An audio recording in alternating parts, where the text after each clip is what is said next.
Bonjour Hélène. Bonjour On Hélène. commence bien sûr aux États-Unis où le FBI maintient donc sa recommandation de ne pas poursuivre Hillary Clinton dans l'affaire de ses emails. À 2 jours du scrutin, l'agence confirme donc sa décision de juillet dernier, annonce ce matin The Wall Street Journal. Une décision dont l'impact sur l'élection sera difficile à mesurer, selon The Washington Post, qui juge que l'affaire aura au moins cette conséquence indiscutable, je cite, que le FBI, qui était jusque-là considéré comme le symbole de la rectitude la plus absolue aux États-Unis, est devenu un acteur de cette campagne corrosive, contribuant à renforcer la perception d'un électorat américain désabusé, que le système politique est corrompu et que les institutions sont défaillantes, je cite.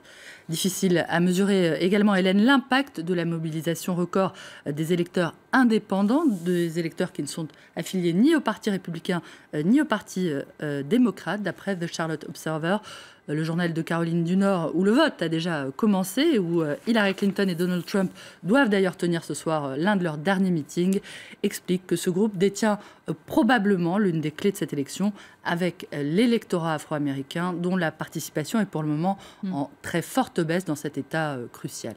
Autre élément clé de ce scrutin, l'électorat latino-américain très mobilisé contre Donald Trump. The Washington Post raconte comment des employés sans papier de maison, des employés de maison sans papier de Floride, un autre état décisif, tentent de convaincre leurs compatriotes en situation régulière ou régularisée de se mobiliser contre le milliardaire.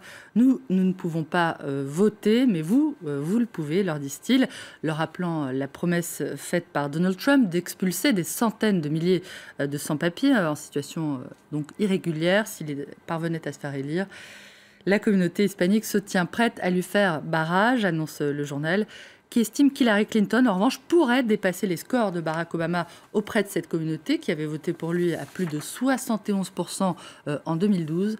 Trump, bête noire des latinos et bête noire des services de sécurité, à en croire ce dessin qu'on a trouvé dans The Times au Royaume-Uni, qui montre l'évacuation du candidat samedi lors d'un meeting dans le Nevada.